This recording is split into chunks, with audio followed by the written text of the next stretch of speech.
The speed and scale of the military collapse in Afghanistan is staggering.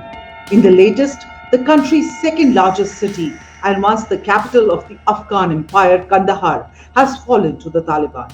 This is the 12th provincial capital out of 34, which is now in Taliban's control after HERAT and GHAZNI had fallen earlier yesterday. Now, eyewitnesses say that the Taliban have seized the governor's office and other buildings in Kandahar. The governor and other officials have fled the onslaught and they've sort of caught a flight to Kabul.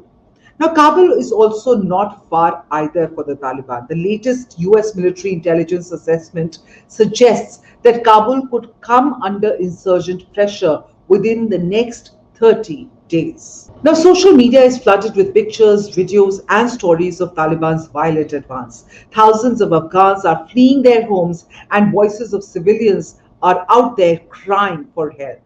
Joe Biden's Afghanistan policy reversal has turned into an unmitigated disaster and nightmare for the locals, many of whom are living in mortal fear that the Taliban will once again impose a brutal, repressive government, that women's rights will be eliminated, and it will be a return to public amputations and executions.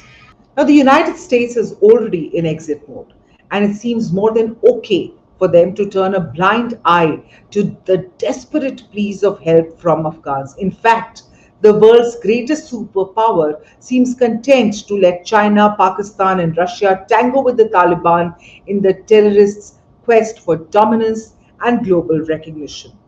In response to the Taliban's swift and violent advances, the Pentagon says that they will send 3,000 extra troops within 48 hours to help evacuate their embassy staff. Reports also suggest that US negotiators are now reduced to pleading with the Taliban to not attack the US embassy in case the extremists run over Kabul.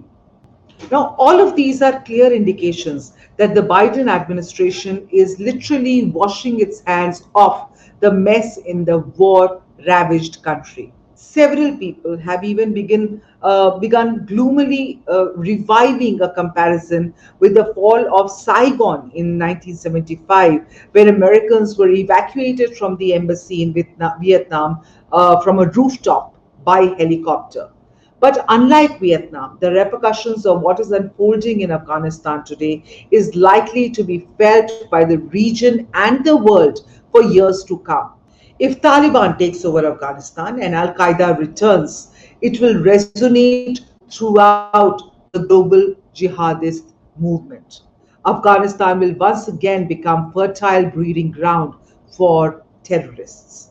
Inasmuch, despite minimizing Al Qaeda's presence in Afghanistan, despite the killing of Osama bin Laden, America has really lost its 20-year war on terror.